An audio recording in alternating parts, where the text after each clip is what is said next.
question. I-enlighten ko lang si Miss Dawn ha. Usually our vloggers, ito yung mga intelligent questions. Okay. Ito yung mga natatanong everything about content. Medyo, ito yung mga nilook forward ng mga artista kasi walang pressure. Masaya lang. I assure you it's gonna be a fun afternoon with our friends from the from the vlogging community. Okay, who would like to ask the first question? Siguro, okay. Sige, si John. Hello. Your blog site and your name please again for the... Hello po, I'm John from kumagkao.com. It's a men's lifestyle website. First off, this particular movie, very hard and it's a very compelling story to tell. Medyo you're coming from relationships na hurt. And when you first heard and this was offered to you, what was your initial impression?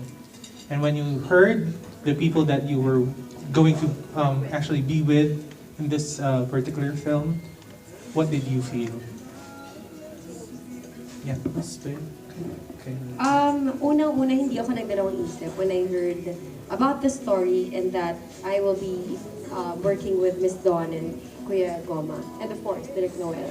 Plus si Ate Van kasi she's been writing a lot of movies na kabilang ako. So, hindi talaga ako nagdalawang isip, hindi ako humingi ng time to actually think about it. I just said yes. I just jumped. Kasi nga, feeling ko, it's going to be a good one.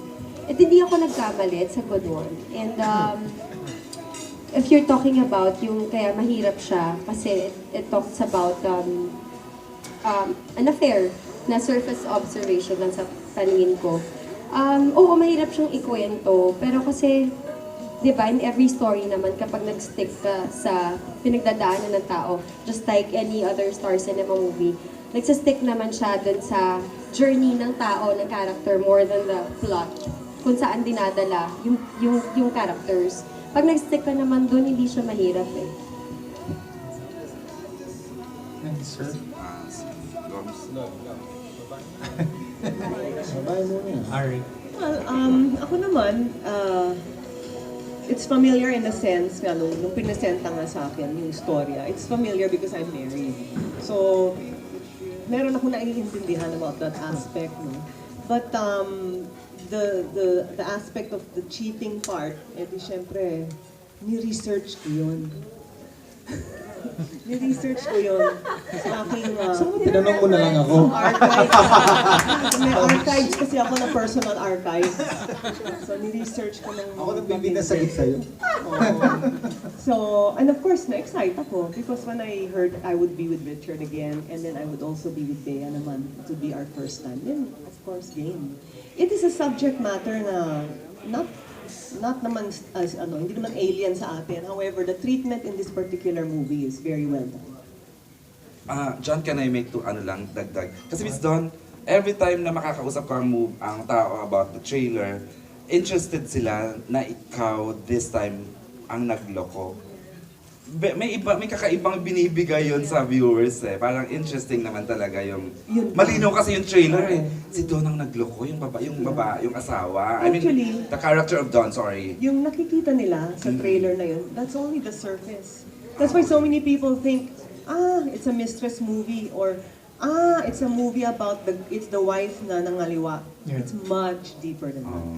We just cannot share it all in the movie because then you'll know how the story goes. But when you watch it, you will understand what happened to the characters.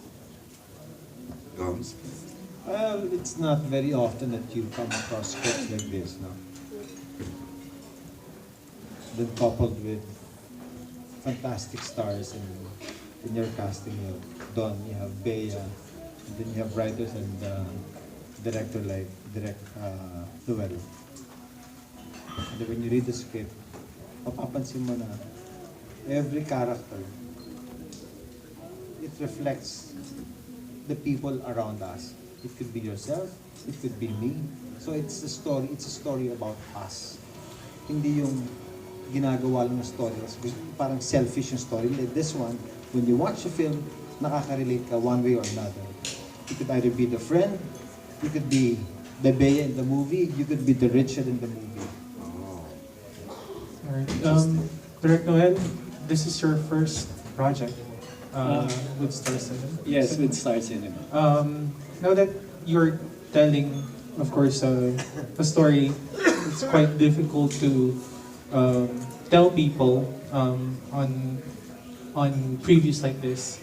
Because right now we have like our own individual observations or impressions of what the movie is all about. How hard is it to keep like the whole essence of the story without people actually trying to imply that it's just another mistress film? Actually, kasi the story nga is very real. It's so contemporary. Even the language na ginamit namin sa film is so contemporary. Kung ano yung the way, on how we talk sa ngayon, ganon eh. And add to that, kasi before namin nabuo yung the whole narrative, kinausap namin yung mga actors, baka with regards sa inputs nila. Kasi para later on, di ba, when they act it out, it's so natural, it's so organic. So, it's really a collaboration. Sir, aren't you afraid that somehow people might, you know, they might have an impression in about yung parang it's just another mistress movie? What I'm seeing in the trailer. It's not. It's yeah, pag nakita mo yung movie kasi, makikita mo, actually we have a strong family story dito eh. So it's not a mistress movie. I'm confident to tell that. Alright. Not at all. Wow, first time namin. Kasi yung press con, medyo doon tayo nag-ano and now it can be revealed that this is not a mistress. It is not. Wow, interesting. Alright, thank you. With a trailer, ha? Kakaiba. Okay, thanks, John. Okay, next question. Siguro si Mami Jo Bonsol has a question. Ayan, si Mami Jo. Hi, good afternoon. Congratulations to all of you. Siguro my question would be for the three cast. You've done all so many movies in the past about love, about having a broken heart and going through it. But this particular movie, somehow I think, is quite so exciting for all of us, especially the people I work with, who's so anticipating to really watch this film. How different is it na you're delivering lines from this movie compared to the movie lines you've done before? Kasi medyo iba po yung binibitawan nyo din yan dun sa trailer. Yung medyo exciting for us. Iba po pa, may nagawa na rin po ba kayo na parehas na movie? O is it your first time na ganun yung mga linya na binibitawan nyo? Ano eh, alam mo, kami mga teenagers, ganun talaga yung Wow, language. YOLO! Yo, hashtag YOLO. It's very contemporary like what Direk said. Siyempre, marami na kami nagawa ng mga materials, marami na kami nagawa ng script. But it's always nice to collaborate. Not just with the actors, not just with the directors, but with the whole, with the writers. Kasi, if I'm going to attack the role all by myself, iba yung dating. But if you're listening to the director, if you're listening to your writers, kung ano yung gusto nila, and then incorporate mo yung approach mo sa acting, it becomes different all the time. And then, yung pagkakasulat, very young. So you're also, sir, you're also given freedom to suggest that can I alter the lines by saying this instead All of us. That's That's why it's wonderful working with Director Noel because binibigyan ka ng freedom to do what you want. Pero at the same time, you have to keep in mind kung ano rin yung kailangan niya, kung ano yung needs niya, kung ano yung gusto niya sa movie. So masakit po ba yung linya nung may hawakan ng susong sa atin? Masakit? Masakit po ba i-deliver yun? Hindi. Madali lang. Masaya. namin yung vlogger.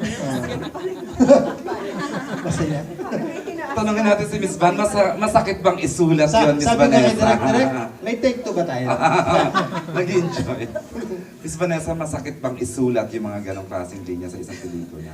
Hindi, actually na-excite ako na siguro for me the challenge was I've written so many Correct.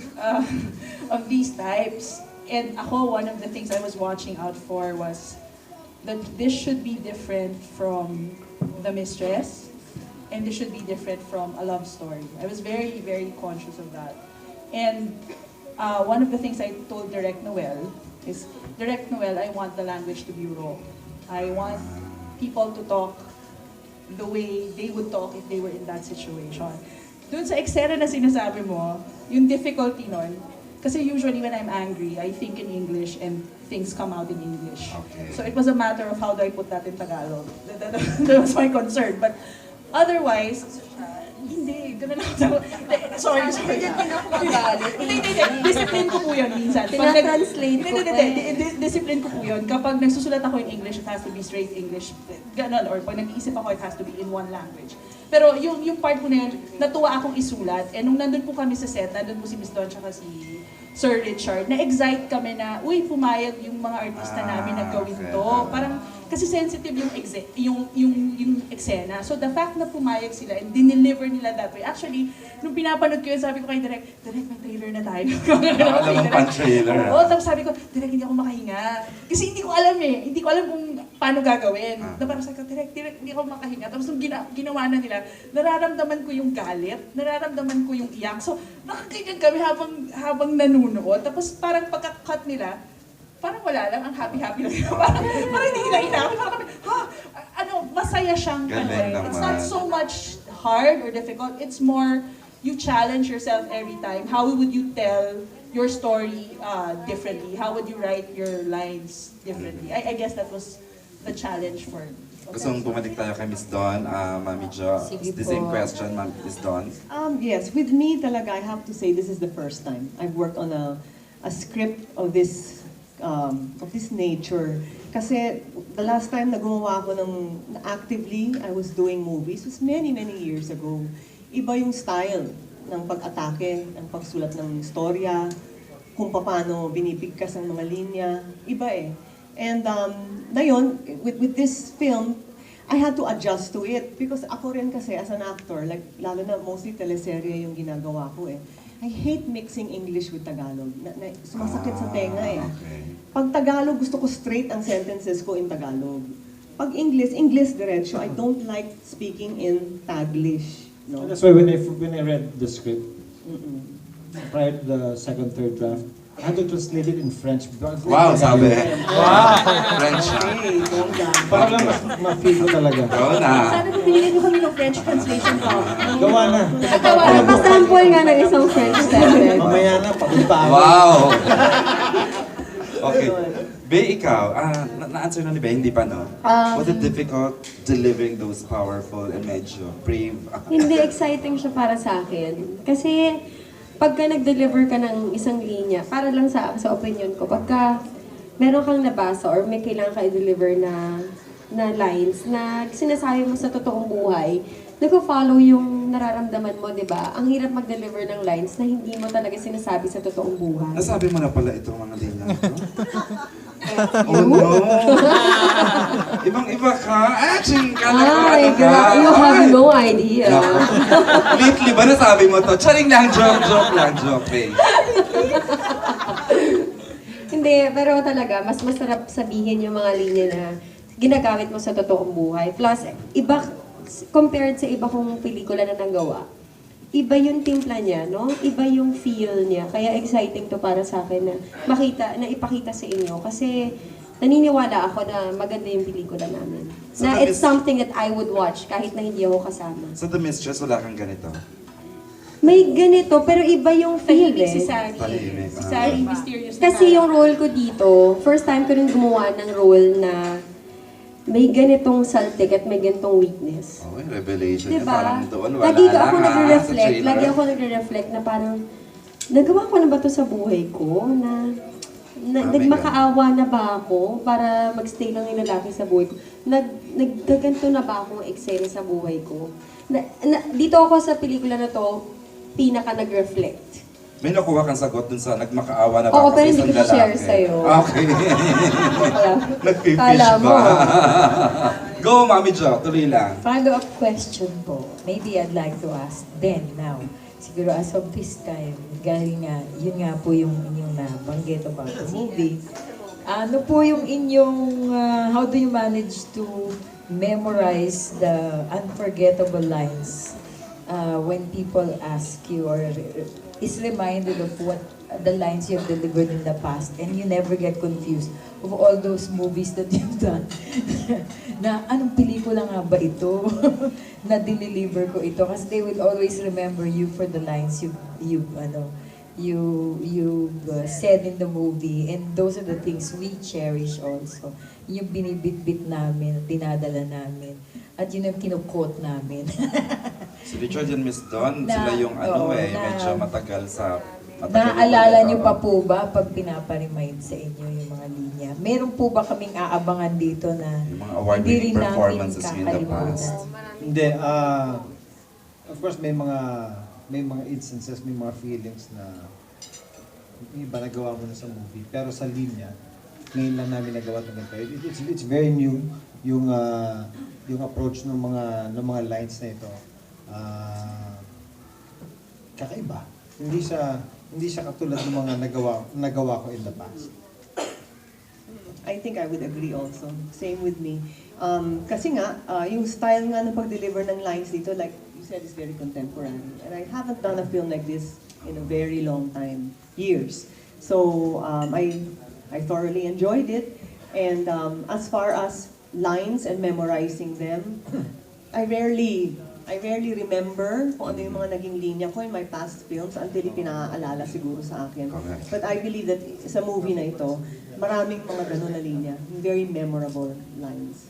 But we'll have to leave it to you and the audience to Sa Wednesday. Yeah, find out what those lines are. Be, ikaw, may mga, fresh ka pa naman yung mga ginawa mong movies eh. Do you remember yung mga, Yung bawat linya sa bawat pelikula. Thank wala God, naman mga naalala lines ko mo sa naman. 24/7. Charot naman, 24/7. Tapos naalala ko talaga, no? Hindi naman lahat, syempre, pero siguro yung mga unforgettable moments kung paano ko siya ginawa rin siguro. Kung ano yung nag-leave talaga sa akin ng mark. Yung character, ha? So, Mas marami kaming alam sa One More Chance mo kasi. Mga ganun. yan, So, or The Mistress. Oh, The Mistress. One More Chance, The Mistress. And I Love You So. Ay, yan. oo pala. Yung mga ganyan. I'll tell you what has happened to me in the past. Na talagang nakarelate ako dun sa isa sa mga eksena dito. Alam mo, siyempre, meron rin dumaan ng mga babae sa buhay ko. Na hindi nyo alam. Na hindi nyo alam. Hindi mo rin alam. at natanong na rin ako ng mga ganun tanong, ano ba tayo? What are we? And a lot of times, hindi ko rin talaga masagot. Ito, hindi ko masagot. Parang, Oh. di ba? Actually Ano pala, ba tayo? no? Friends ba tayo? Ano ba tayo? Di ba? Lovers ba tayo? FB ba tayo? Ano ba tayo? Pero dito, binigyan ako ng magandang sagot. Ano ba tayo? Masaya. Relationship status na pala ang masaya. Yes, of course. Ang ganda, actually, na-remind ako doon, no? Dahil ikaw rin ganun, di ba? Hindi naman, di ba?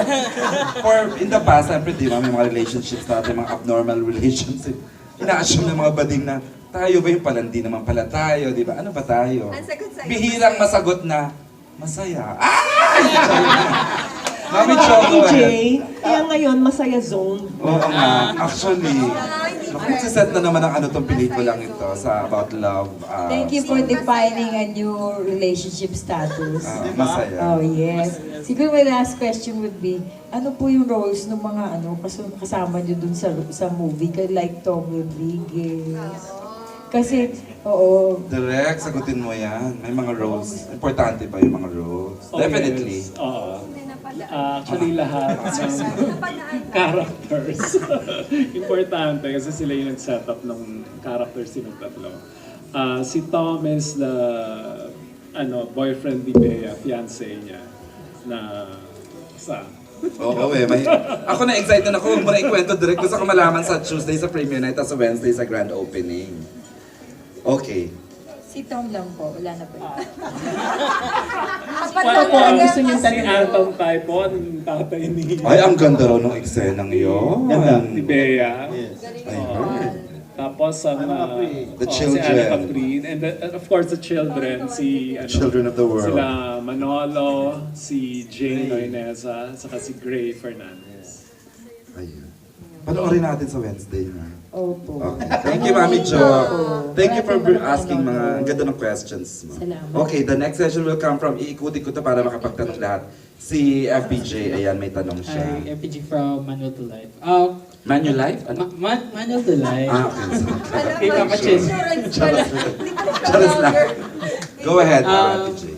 Question ko lang is, kasi usually for love story, na ma-highlight rin, meron pa rin ba ditong elements of sexiness? Kasi yun nga, kasi it's a love affair.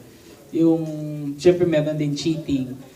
Usually, yun na nagiging isang element na naging common sa sa mga love affairs. Magiging big factor or magkakaroon ba ng maraming scenes ba na ganito? Or will you be sticking to, yun nga, yung ano lang, dialogue, tsaka mga lines, gano'n. Ay, natanong yan ng Grand Press Con, but I will ask Direct to answer that. Well, Ano. yeah, as in any love story, di ba, kahit naman sa totoong buhay, sex is a part of it. So, yun, yung everyday na parang hindi naman pwede walang sex. So, part yun, but let me say this, hindi siya yung meat of the story. There's so much more to it than that. Yun yung mahirap sa trabaho namin. Na katrabaho mo katulad ni Don, katulad ni Bea, na magandang babae. Tapos may mga sensitive scenes kayo na kailangan magyakapan kayo. Kailangan minsan naghahalikan kayo. Ang hirap talaga nun para sa akin. Wow. Maniwala ka sa akin, Bea. Inisip ko talaga kung gagawin ko. Sabi ko, hindi. Kasi to, akala niyo ba madali yung trabaho ko? Hindi. Sabi ng director, inuutusan ako ng director, kailangan gawin mo to. Ha? Pagbira naman, no? Feeling ko para akong para akong used. Ang status mo? Used, di ba? Unabused. #pogi problem. Go, FPJ. Ayun, follow up din. Yun nga, in regards to that, so paano mo na-build up din yung chemistry nyo with Bea? Since alam na natin, syempre, yung... The show Dawn, kailang given na yan, no? Kilala na kayo. Ngayon, with Bea, did you try a different technique o parang, is it natural na lang talaga? But seriously, pinifeel ko kung anong magiging reaction ni Bea nung meron kaming scene sa dagat. And pero naisip ko rin, hindi na naman teenager si Bea, so baka naintindihan na rin niya yung dapat pinapagawa ni Bea. Kuya Goma, iba na po yung tanong. Iba na po. Alam mo, malapit na mafu-foot and mouth disease ka na. Iba na yung tanong, technique na. Nasa dagat pa rin tayo. Iba na nga. Binigay ko lang yung location. Kasi sa amin ni Don, lagi dun sa, ano yung mga location natin? Sa isang, Burol, Bato, diba? Oo. Tabi ng apoy, bonfire. Okay. Okay na? Okay. I have a question for both Don and Rich.